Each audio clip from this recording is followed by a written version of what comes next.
Hello and thanks for joining us on Chicago Tonight. I'm Brandis Friedman. Here's what we're looking at. State and local officials administer our elections. The Postal Service delivers the mail, and that's it. A Supreme Court decision on mail-in voting stirs confusion, what it means for the upcoming midterms. And the city takes legal action against Pullman Innovations after decades of foul odor complaints. First off tonight, Chicago officials are hoping to use the power of the purse to impact federal immigration enforcement efforts. These standards will ensure that businesses who seek to profit from workplace exploitation, corrupt business practices, or deal with entities that are enemies of working class workers will not receive any public money.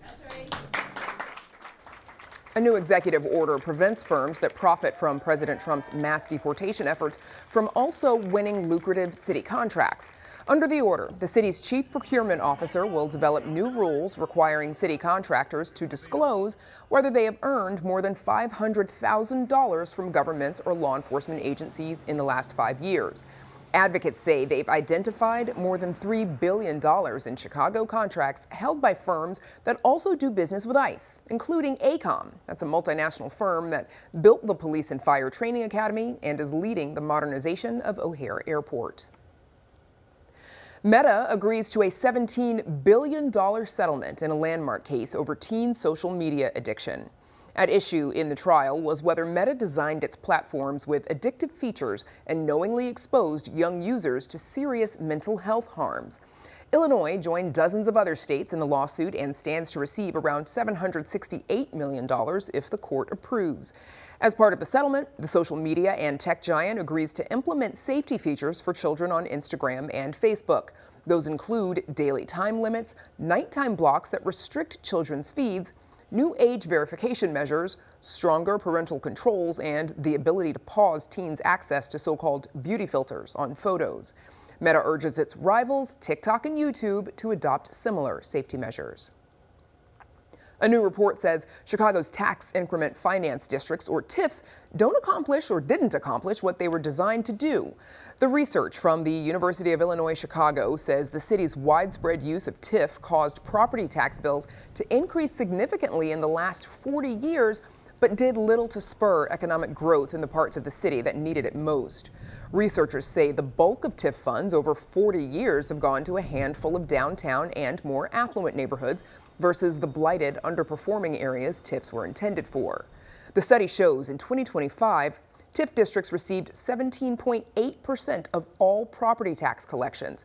And so much money has flowed into TIF districts over the years that the unspent balance in their combined accounts in 2024 ballooned to nearly $3.4 billion, which stands in contrast to the budget shortfalls for both Chicago Public Schools and the city's corporate fund. If you need a refresher on how TIFs work, head to our website to watch an explainer video. One of the 8 rescued beluga whales transferred to the Shed Aquarium has died. Pikachu, seen here, was a 23-year-old female who was part of the second group of whales that arrived in mid-August. Aquarium staff noticed she hadn't been consistently eating her full diet, and blood tests showed she was dehydrated. They say she died suddenly as staff were providing her with fluids and medicines. The shed says staff have been monitoring the whales 24/7 since their arrival from the now defunct Marineland Park in Canada. They knew moving the animals would mean a significant transition for them. A necropsy has been conducted to determine Pikachu's exact cause of death. Up next, confusion over an executive order aiming to change mail-in voting. We break it down right after this. Chicago Tonight is made possible in part by the Alexandra and John Nichols family, the Polk Brothers Foundation, and the support of these donors.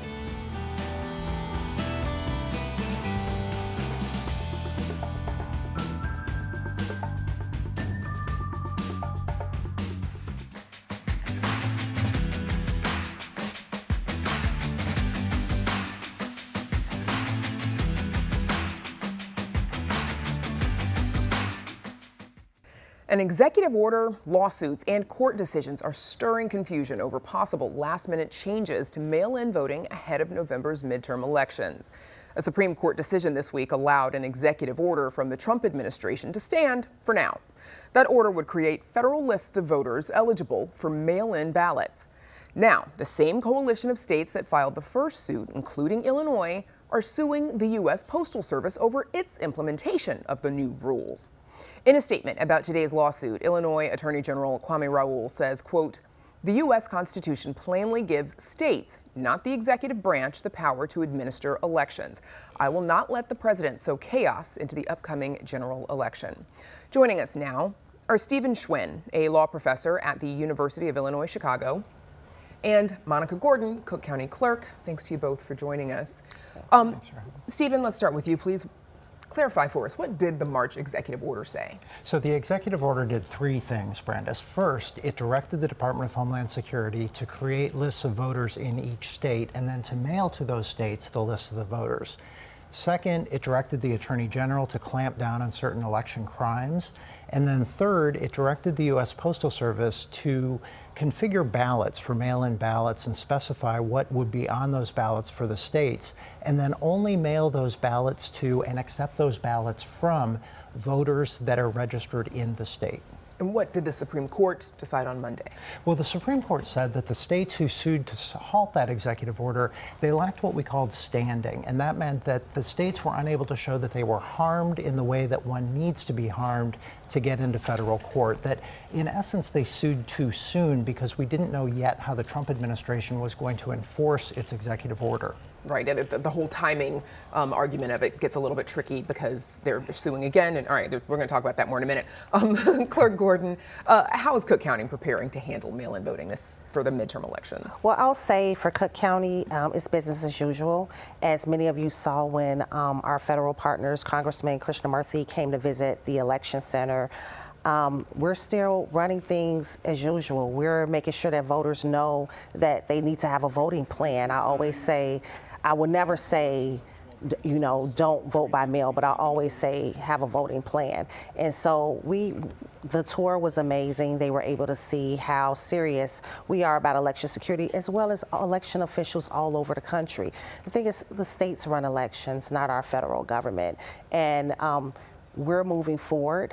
We made sure that they saw what Cook County has in place in terms of the security, the technology safeguards that are in place, the preparation. So I'll say this, we're preparing for what to expect and we're preparing for not what to expect. And so our contingencies have contingencies. We're making sure that, you know, we're doing everything in our power just in case anything happens, there's any type of disruptive activity at the polls. The executive order, it claims to be cracking down on fraud. Is that a problem that you've found? That is not a problem here in Cook County, and it's not a problem across our country. Once again, state and local officials that run elections, they do it with integrity. They make sure to employ technology that's needed to make sure our elections run fairly and securely, especially here in Cook County. We take it very seriously, and that's why it was very important to have that tour, so people can actually see what we do, what we have in place to protect their vote. Stephen, today's lawsuit, this one is against USPS, U.S. Postal Service, instead of the Trump administration. What else is different about this suit compared to the first one? So this is a little bit different, Brandis, because now the United States Postal Service has actually implemented its regulations to go ahead and specify what the ballots need to look like, the envelopes for the ballots, and to specify that states need to report to USPS who their eligible voters are. Now that's all very weird and unusual because, as the clerk said, the federal government doesn't do elections. States do in our constitutional system. And so for the federal government and the U.S. Postal Service to be trying to take this over, very, very strange. This just doesn't happen. And the states now have sued, saying now that the regulation is in place, we've suffered the kind of harm that would allow us to get into federal court, and we now have a ripe case with standing so that we can sue to try to stop this. Clerk Gordon, how might some of these proposed changes impact Cook County voters? Well, I'll say this, these changes won't affect voters' options, especially by voting by mail. I say this all the time, the biggest threat to our democracy is misinformation and disinformation. There's a lot of confusion now with the rhetoric that's happening, with the language and everything that's being demonstrated. voting by mail is safe, it's secure, it's fair. And people who are worried about people who are not citizens voting, Illinois statute states you have to be a citizen to vote. There's been 0 cases in Cook County of a non-citizen voting. This is all just disinformation that unfortunately is gaining traction. And I'm not seeing much traction here in Cook County, but I am fearful about what can happen. So that's why we're out here making sure to communicate with constituents to let them know your vote is safe. But we want to say, because of the USPS postal changes, the procedure changes, to vote as early as possible. If you choose to vote by mail, please vote as soon as possible. You can take your ballot to any one of the 56 early voting locations, and you can place it right in our secure smart ballot drop boxes, and which is new technology that we have piloted, and we're doing it in full force this election season.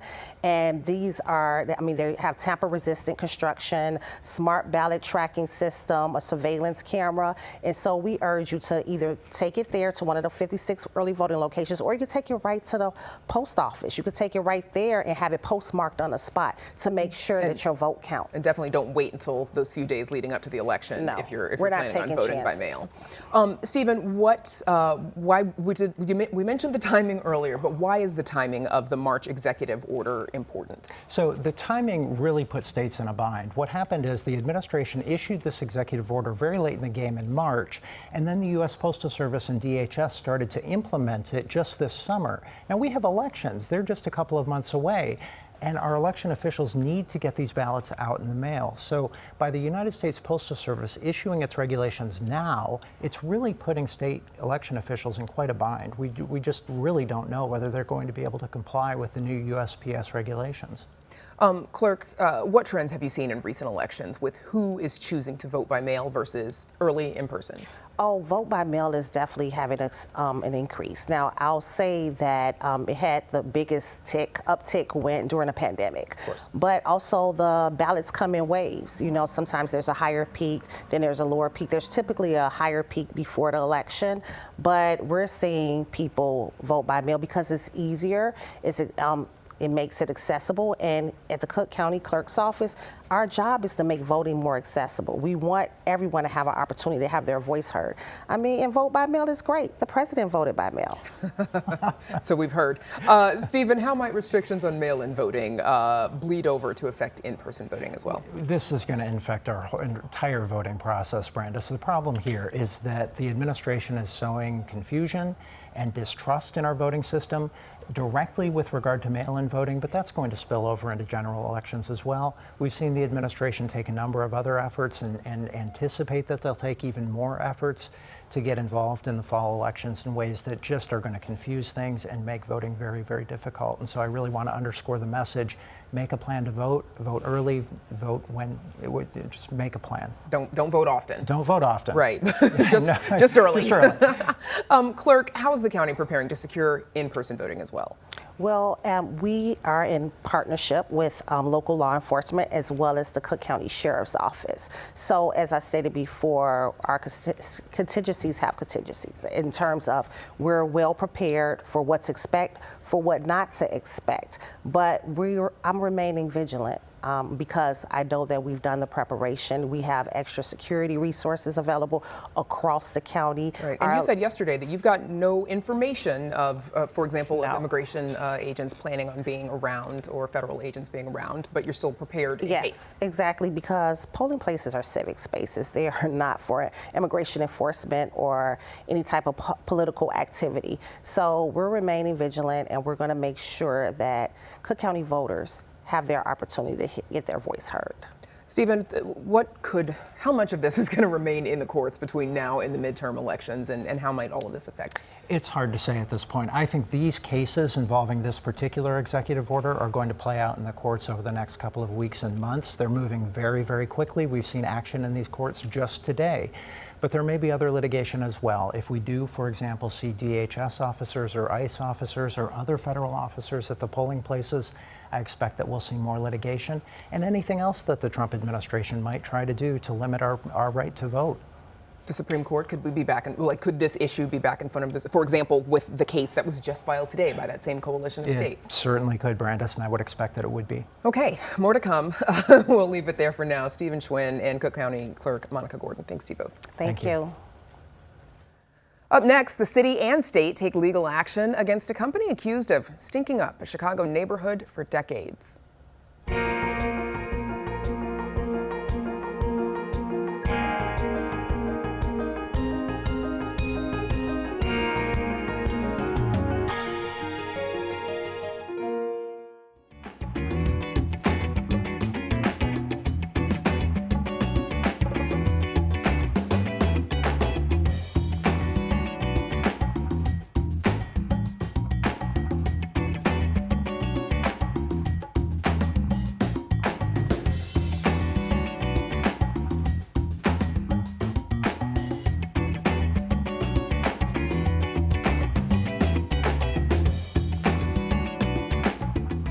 How long could you stand the smell of spoiled food and dead fish in your neighborhood? For some Southeast Side residents, complaints of these smells have been going on for decades. They say the cause of the odor is Pullman Innovations, a vegetable oil plant in South Deering. Earlier this month, the city and state filed a joint lawsuit against the facility. Now residents are wondering when they can expect to get some relief. Joining us to talk more about this are Oscar Sanchez, co-executive director of the Southeast Environmental Task Force, and Alderman Peter Chico of the 10th Ward on the Southeast Side, which includes neighborhoods like South Deering and South Chicago.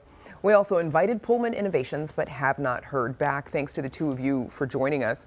Alderman Chico, describe the smell for us. What's it like? Putrid. Rotten eggs, garbage, bad sewage. The smell is terrible. And after talking with residents on a daily basis, their quality of life is impacted. We've had a school not be able to go outside for recess because of how bad the smell is. Other residents not being able to walk their dog, not being able to barbecue. That is how bad the smell is. Yeah. You've been working with city leaders and explaining these complaints from residents for some years. Why do you think they've finally decided to step in? Well, we took action. As you remember, a year ago, we held a press conference in front of Pullman Innovations, gathered community leaders, community residents, and told them we would not stop until we see some type of action. We partnered with State Rep Curtis Tarver, State Senator Robert Peters, writing letters to the Illinois Environmental Protection Agency and the Attorney General's office. We wanted to get everybody involved so we could see some type of action. Oscar, the issue, it's about more than just the smell, of course. There are also concerns about the chemicals and the toxins that are actually being inhaled along with that smell. What impact might that have on health? When it comes to health, it really is thinking about exacerbating the actual respiratory systems that children are going through. Just to give an example, they were emitting 234 tons of volatile organic compounds. The area was only permitted to do 25 tons a year. That is 10 times the amount allowed.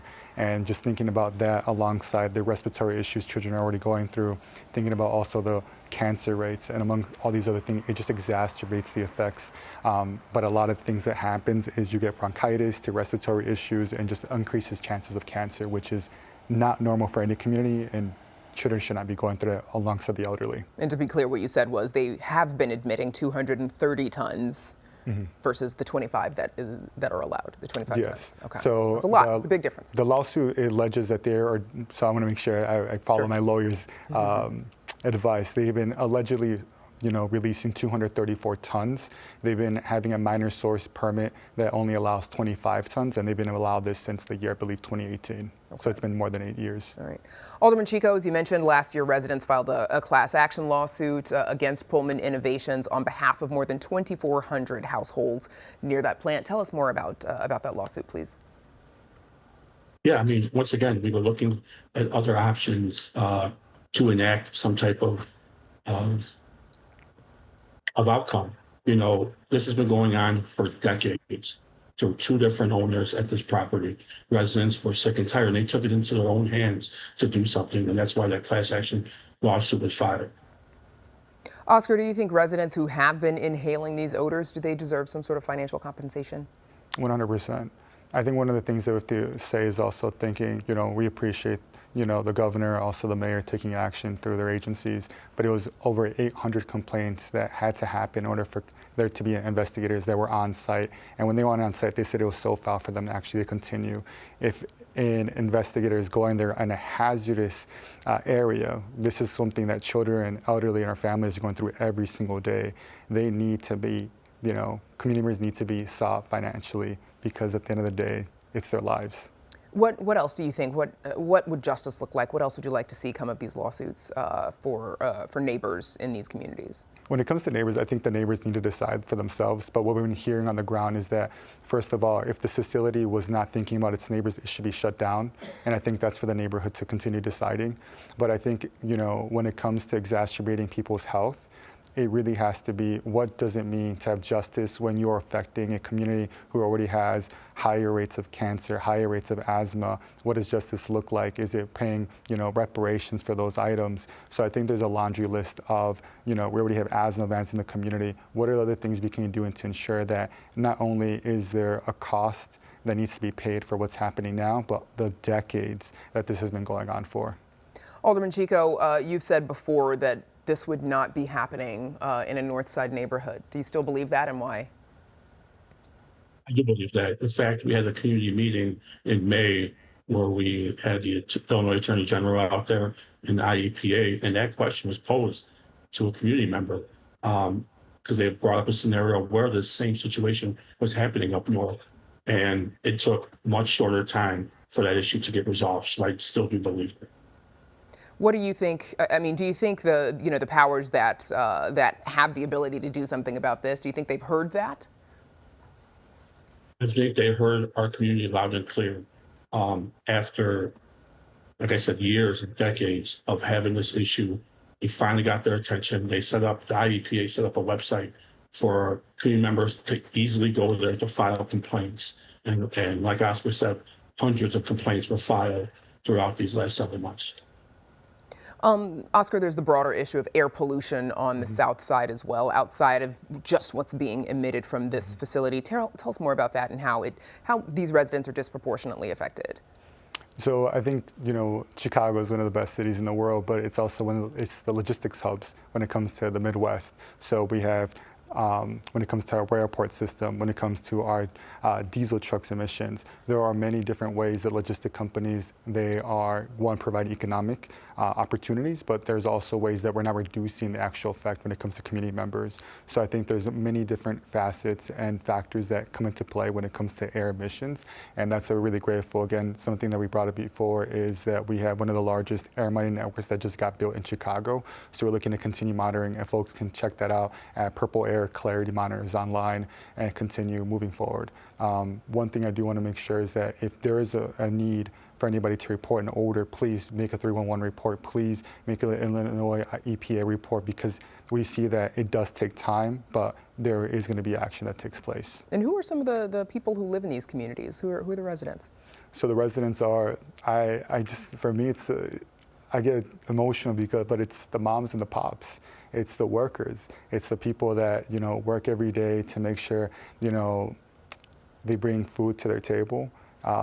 But most importantly, they're working class communities. They're communities of children, of grandparents. They are our neighbors. So there are people who also own small businesses. So, I mean, I can go down, but the story on the Southeast side is the story of anybody in Chicago who are just trying to make the best out of their situations. Alderman Chico, same quick question to you. These are your people, these are your constituents, right? Who are the people who live in these communities? Yeah, I mean, look, breathing fresh air is something that we know we have an issue with on the Southeast side. Look, time and time again, residents have called my office and come to me and said, Alderman, what are we going to do about this issue? What are we going to do about the smell? We cannot go outside. We cannot walk our child to school. We cannot even have a barbecue and invite people over. We are embarrassed. So we are going to march on full force as this case progresses to see how the community can be helpful in this. Okay, that's where we'll have to leave it. Thanks to both of you, Alderman Peter Chico, Oscar Sanchez. Thank you. Good luck. And that's our show for this Wednesday night. If you're setting up your weekend plans, be sure to check out our website for our Chicago Summer Festival Guide. It's all at WTTW.com/festivals. And join us tomorrow night at 5:30 and 10.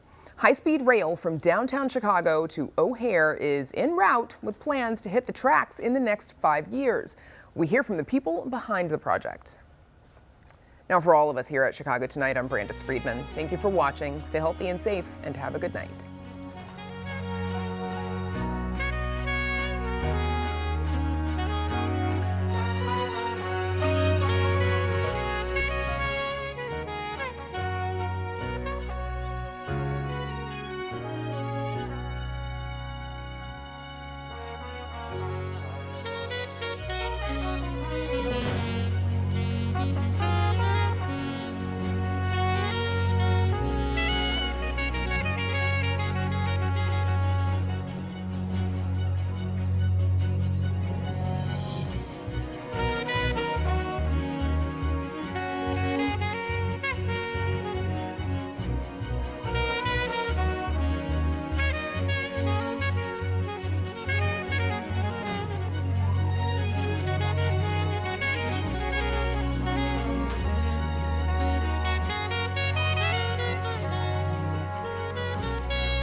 Closed captioning is made possible by Robert A. Clifford and Clifford Law Offices, a Chicago personal injury and wrongful death firm that contributes to public safety policy and guidelines.